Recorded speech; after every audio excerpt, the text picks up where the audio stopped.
Assalamualaikum warahmatullahi wabarakatuh. Perkenalkan, nama saya Muklis Milyadin, NIM 20.01.042.025. Saya dari Fakultas Teknologi Pertanian, Prodi Teknologi Industri Pertanian. Jadi, saya di sini akan menjawabkan pertanyaan ujian tengah semester dosen pengampu Ibu Hini Mawarni, MPD. Jadi saya tidak akan memperpanjangkan kata lagi, saya akan langsung menjawab pertanyaan ujian tengah semester bahasa Indonesia. Jadi nomor 1, jelaskan menurut pendapat Anda apa yang dimaksud dengan karakteristik bahasa serta berikan contohnya. Jadi yang pertama, arbitrate, yang berarti tidak ada hubungan wajib antara lambang bahasa yang berwujud bunyi dengan acuan konsep atau pengertian yang dimaksud. Contohnya itu seperti kuda. Mengapa harus kuda? Kenapa tidak akut atau kadu? Terus yang kedua, sistematis, yang berarti susunan teratur yang berpola sehingga membentuk suatu keseluruhan yang nantinya memiliki makna dan fungsi. Contohnya itu seperti lemari. Lemari terbuat dari kayu yang digunakan untuk menyimpan baju. Terus yang ketiga, unik. Unik yang berarti setiap orang memiliki ciri khas tersendiri dalam memakai bahasa. Contohnya itu seperti saya menendang bola. Ini bahasa yang digunakan oleh saya, bukan orang lain.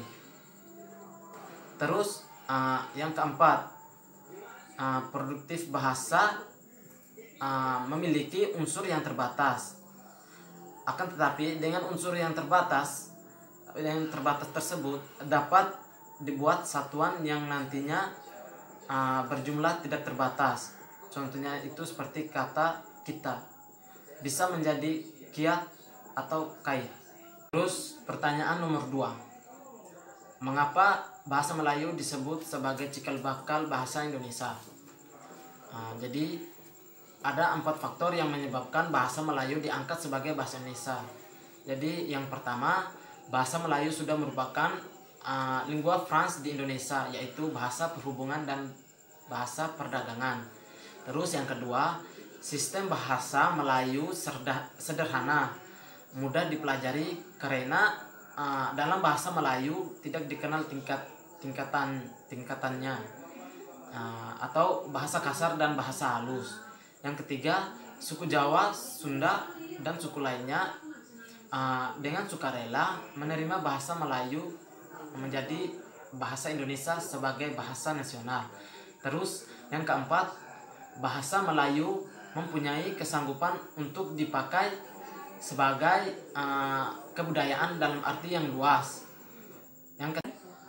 Pertanyaan yang ketiga, jelaskan secara singkat fungsi dan kedudukan bahasa Indonesia. Jadi fungsi bahasa Indonesia sebagai lambang kebanggaan identitas nasional, alat perhubungan antar warga, antar daerah, dan antar budaya, serta alat pemersatu suku, budaya, dan bahasa di Nusantara. Dan kedudukannya itu sebagai bahasa nasional.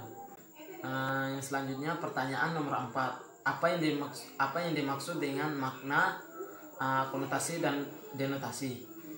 Jadi yang pertama, kesimpulannya konotasi adalah gagasan atau perasaan yang menyertai suatu kata, perasaan atau emosi ini bisa negatif atau positif. Terus yang kedua, denotasi. Denotasi adalah arti literal atau primer dari suatu kata. Kebiasaannya makna denotasi sesuai dengan yang terdapat dalam kamus atau literatur lain. Tidak ada unsur makna lain atau makna tersembunyi yang terkandung di dalam denotasi. Terus yang selanjutnya pertanyaan nomor 5, jelaskan bagaimana cara penulisan kutipan dan daftar pustaka beserta contohnya. Jadi ketika artikel dalam jurnal, koran, atau majalah sebagai sumber nama pengarang, tahun terbit, judul buku, kota, dan nama penerbit. Nama penulis selalu ditulis paling awal dan dimulai dari nama belakang penulisan terlebih dahulu, dilanjutkan dengan tanda koma. Nama pengarang, tahun penerbitan, judul tulisan, nama majalah atau buletin atau jurnal. Tidak ada yang berbeda dengan penulisan nama. Namun tidak demikian dengan judul artikel. Di sini kamu akan perlu menulisnya dengan format tegak lurus dan bukan miring atau italik. Selanjutnya diawali dan diakhiri judul artikel tersebut. Kamu perlu menambahkan tanda kutipan. Setelah itu lanjutkan dengan penulisan sumber jurnal atau majalah yang memuat artikel. Terus di sini baru kamu menggunakan format italik. Diikuti informasi halaman yang ditulis dalam tanda kurung.